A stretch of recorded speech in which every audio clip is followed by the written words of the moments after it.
d'emblée expliquer que si les besoins ne sont pas satisfaits, ça peut être, disons, si les besoins ne sont pas corrects, c'est soit parce qu'il y a un excès, soit parce qu'il y a une carence. Voilà, l'évaluation, le professeur Aboul a dit, il y a plusieurs méthodes, etc. Vous êtes allé très vite. Par exemple, peut-être que la calorimétrie directe, indirecte, etc. Les gens ont appris, même s'il faut faire un rappel très, très bref. Hein. L'eau doublement marquée, je ne suis pas sûr que les DS connaissent réellement cette technique. Hein. La méthode factorielle, on l'a dit aussi, hein, il y a beaucoup d'éléments, notamment la variabilité. Et cette variabilité, elle est très, très, très importante et liée à l'activité physique. Et donner même des pourcentages. L'entretien, ça représente combien? C'est le métabolisme de base en réalité. Hein. L'enfant, l'une des caractéristiques, c'est la croissance. L'activité physique qui est très variable selon que le sujet est sédentaire ou bien il est vraiment, surtout chez les adolescents, ils ont beaucoup une activité physique assez débordante qui fait que voilà, leurs besoins sont importants à cet âge. Hein. Voilà, il y a les différents besoins. L'eau, c'est très, très important. On a tendance à oublier ça, mais c'est vraiment, et tu l'as bien dit, tu as mis l'eau comme le premier besoin, et je pense que c'est important. Les protéines, oui, mais c'est important de dire que ces protéines ont été vues à la baisse. Si vous voyez les anciens livres de pédiatrie ou de nutrition, c'était des besoins à 3 à 4 grammes par kilo par jour. Depuis les références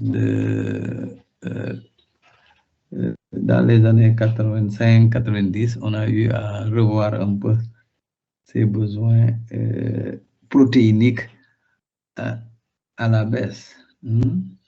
Les acides aminés essentiels, c'est très important et ça constitue des facteurs limitants par rapport à certains régimes.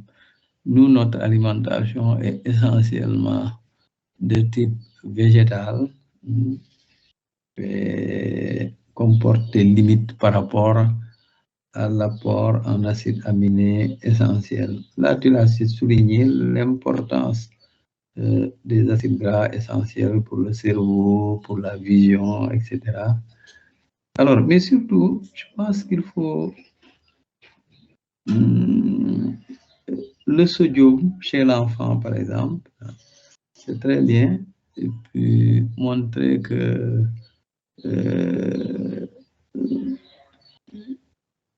la facilité avec laquelle l'enfant peut se déshydrater quand les apports en sodium ne sont pas importants. La même chose pour le potassium, c'est vrai que vous avez donné les valeurs. Le potassium se situe essentiellement au niveau des muscles et c'est ce qui fait que l'enfant malnutri présente plus volontiers une hypocalémie. Le calcium, la caractéristique chez l'enfant, justement, c'est que il faut lui apporter du lait. Si vous n'apportez pas du lait aux enfants, vous ne pouvez pas satisfaire les besoins. Or, les enfants sont des êtres en croissance et chez nous, généralement, dès que l'enfant commence à marcher, on a tendance à réduire les quantités de lait. Or, les besoins restent importants. Normalement, il faut donner au moins 500 millilitres de lait jusqu'à l'adolescence, ce qui n'est pas fait. Bien souvent, le lait sert juste à colorer un peu le petit déjeuner, mais je pense que du point de vue du lait, c'est totalement insuffisant. vitamine A, on en a parlé. La vitamine D, c'est vraiment ce qu'on appelle le hot topic, les sujets chauds.